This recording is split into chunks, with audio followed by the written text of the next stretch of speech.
You are once again welcome to Bio 211D Plant Physiology, Unit 5, Session 2, Cohesion Tension Theory, CTT.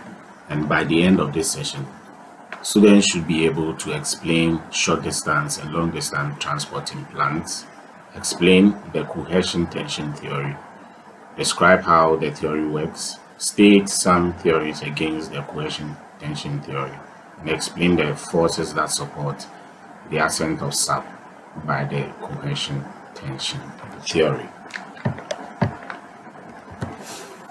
Transport in plants. Transport activities in the vascular plants may be divided into two parts. The first part involves the transport of water and nutrients through the cells. The second part is the transport between roots and leaves. Transport processes in plants include water and mineral nutrient uptake. Short distance transport of mineral nutrients and organic solute takes place from cell to cell, while the long distance transport of water and nutrients takes place throughout the plant by the vascular system. Water moves for only short distances through cells. Examples are the movement of water from the soil solution through the root to the vascular system, and movement of water from the vascular system through leaf cells into the intercellular spaces. Short distance transport is important for cell-to-cell interactions. It takes place by diffusion through the plasmodesmata. However, cell-to-cell transport can also happen by active transport, where ATP is required to provide energy to move water or nutrients from one cell to the other. Phloem loading and unloading during sugar transport is an example of active short distance transport in plants. This type of transport is long distance transport, particularly for trees. Long distance transport of water and nutrients is primarily through the xylem tracheids and vessels, as well as the phloem sieve elements of the vascular system. So remember, in plant morphology and anatomy, I said that the tracheids and vessels are dead cells.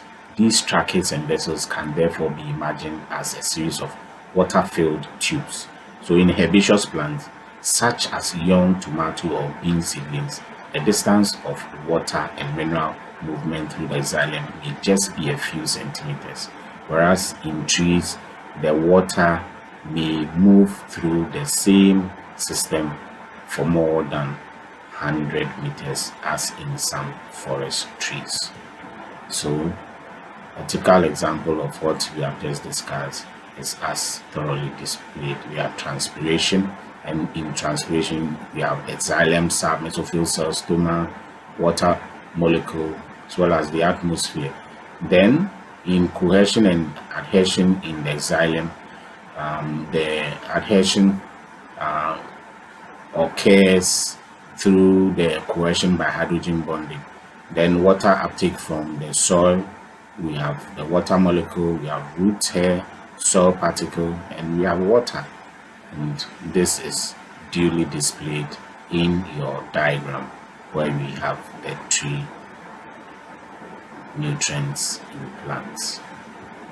The cohesion tension theory, CTT, has been proposed to explain the ascent of sap, that's water and mineral salts in plants, most especially in trees. This is because transport of water and inorganic nutrients up tall trees involve long distances, as stated earlier. This theory relies on the physical properties of water, on mechanisms of liquid transport, and on the anatomical features of the xylem, which is the sap conducting system.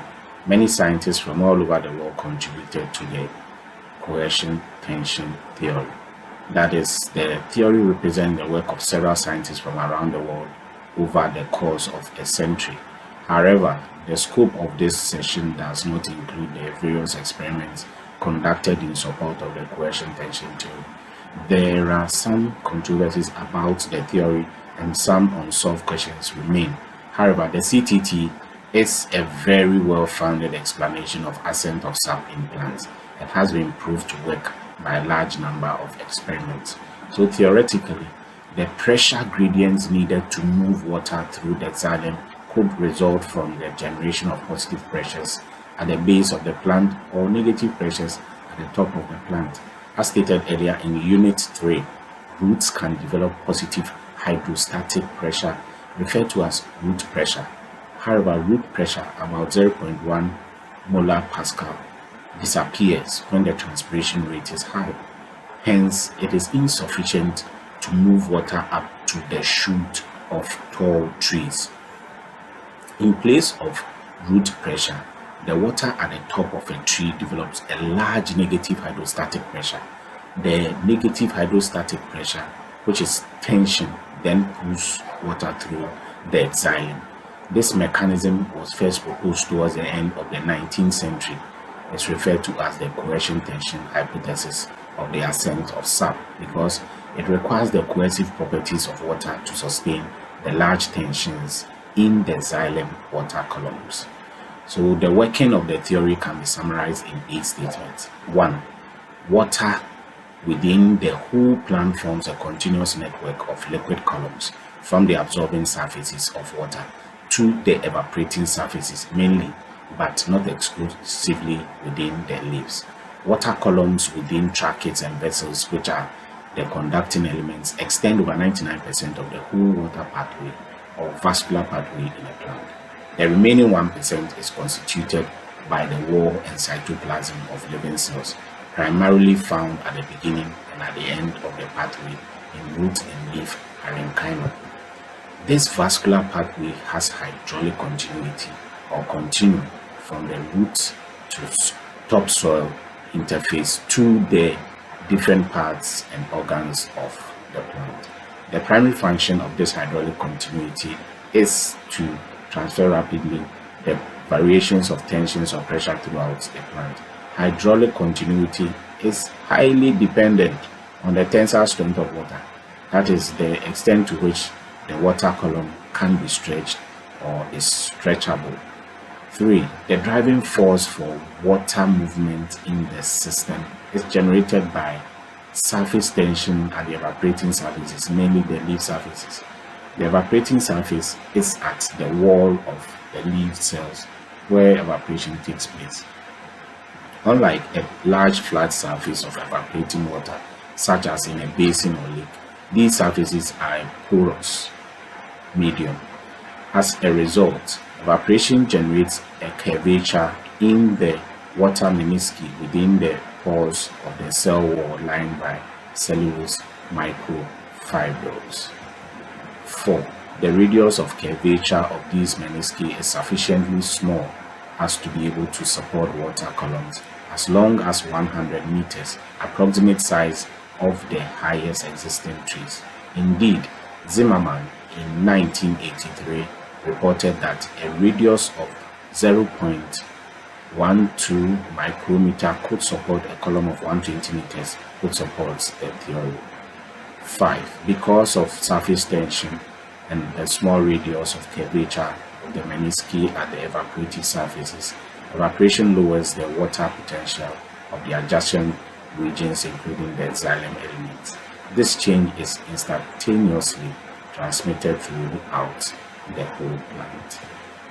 Even though the coercion tension has wide acceptance worldwide, it has been a controversial subject for more than a century and continues to attract lively debates. The main controversy is whether the water columns in the xylem can sustain the tension or negative pressures necessary to pull water up tall trees, particularly Zimmermann and co-workers. Zimmermann's reasoning against the CTT is as follows. The coercion tension theory predicts high negative hydrostatic pressures in the xylem. 2 indirect methods for measuring the xylem water status are available: the pressure chamber and the psychometric method. The pressure probe is at present the only direct method. That's correct argument. So this method does not yield tensions more negative than 0.5 molar pascals. Therefore, the indirect methods give wrong results, and the CTT that predicts much more negative xylem pressures is wrong. However, later experiment indicated that Zimmermann's argument against the coercion tension theory was never valid, since it dealt with the technical limitation of a method and not the validity of the coercion tension theory.